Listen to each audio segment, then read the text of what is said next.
मुगल बादशाह ज़हीरुद्दीन बाबर के दौर में बनाई गई तारीखी बाबरी मस्जिद पर आज से 28 साल पहले होने वाले हमले का आज फैसला आ गया है।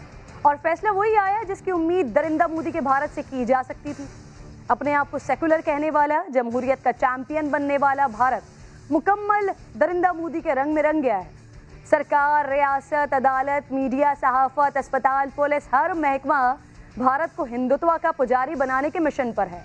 दूसरे मज़ाहिब किस तकलीफ में हैं, उनके जज्बात मजरूह होते हैं। बेहिस जंगली पार्टी और इसके हवारियों को इससे कोई गर्ज नहीं है।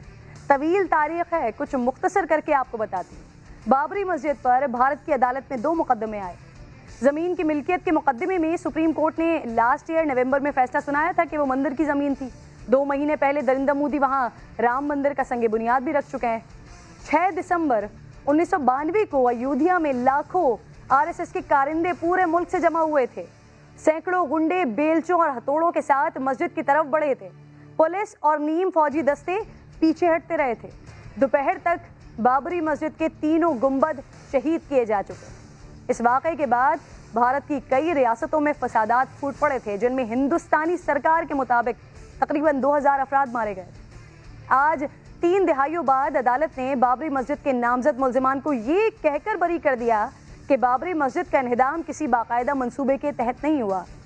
इस मुकदमे में बीजेपी समेत भारत के सीनियर सियासतदान नामजद थे। बीजेपी का LK अडवाणी, वो शख्स जिसने बाबरी मस्जिद के मकाम पर राम मंदिर बनाने के लिए अपनी नजरियाती तंजीम RSS के इश्तराक से मुहिम शुरू कर रखी थी।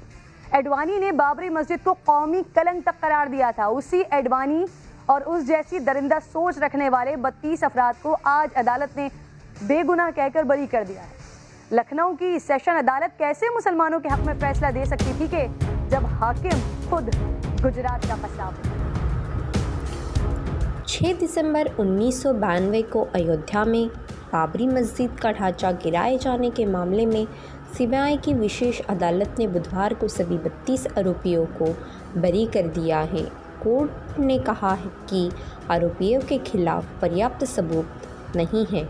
इस केस में बीजेपी के वरिष्ठ नेता लाल कृष्ण आडवाणी, मुरली मनोहर जोशी और उमा भारती समेत कई लोग अभियुक्त बनाए गए थे। इस फैसले को लेकर पड़ोसी देश पाकिस्तान की भी प्रतिक्रिया आई है। CBI की विशेष अदालत ने बुधवार को दिए अपने फैसले में कहा कि ढांचा गिराना पूर्व नियोजित नहीं था और मस्जिद का ढांचा गिराने वाले कुछ देशद्रोही तत्व थे। अदालत ने कहा कि आडवाणी समय कई नेताओं ने तो भीड़ से मस्जिद को बचाने की कोशिश की थी। पाकिस्तान में हिंदुओं के साथ साथ शिकायों का भी उत्पीड़न हो रहा है। हालांकि पाकिस्तान अपनी घरेलू समस्याओं पर ध्यान देने की बजाय कश्मीर और अयोध्या को लेकर बयानबाजी में व्यस्त है। पाकिस्तान ने कहा कि अयोध्या में ऐतिहासिक मस्जिद गिराने के लिए जिम्मेदार लोगों को बरी करना शर्मनाक है और पाकिस्तान इसकी निंदा करता है।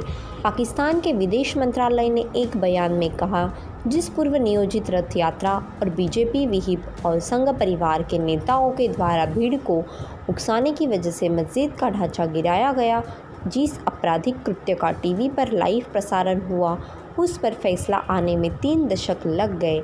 ये दुनिया को साबित करता है कि हिंदुत्ववाद से प्रभावित भारतीय न्यायपालिका एक बार फिर न्याय देने में असफल रही। पाकिस्तान के विदेश मंत्रालय ने कहा, बाबरी मस्जिद के ढांचा गिराए जाने की वजह से बीजेपी की अगुवाई में सांप्रदायिक हिंसा भड़की, जिससे हज़ारों जानें गई। अगर दुनिया के कथित सबसे बड़े लोकतंत्र में न्याय की ज़रा भी छाया होती तो आपराधिक कृत्य के बारे में सार्वजनिक रूप से शेखी बखारने वाले लोगों को बरी नहीं किया गया होता। पाकिस्तान के विदेश मंत्रालय ने अपने बयान में कहा, राष्ट्रीय स्वयंसेवक संघ बीजेपी का शासन और संघ परिवार भारत में मस्जिदों के ढहाने और तोड़फोड़ की घटनाओं के लिए जिम्मेदार है। वे ऐसा नियोजित तरीके से कर रहे हैं जैसा गुजरात और दिल्ली दंगे में भी हुआ। अपने अल्पसंख्यकों को सुरक्षा देने में नाकाम पाकिस्तान ने भारत को नसीहत भी दे डाली। पाकिस्तान ने भारत सरकार के अल्पसंख्यकों, खासकर मुस्लिम और उनके पूजा स्थलों को संरक्षण और सुरक्षा देने की मांग की, जिन पर हिंदू अपना दावा पेश कर रहे हैं। पिछले महीने प्रधानमंत्री नरेंद्र मोदी ने अयोध्या में राम मंदिर की स्थापना के लिए भूमि पूजन किया था। सुप्रीम कोर्ट के फैसले के बाद अयोध्या में राम मंदिर निर्माण का रास्ता खुल गया था। सुप्रीम कोर्ट ने मस्जिद के लिए भी कुछ दूरी पर ज़मीन आवंटित की थी। उस वक्त भी पाकिस्तान ने फैसले को लेकर आपत्ति जताई थी।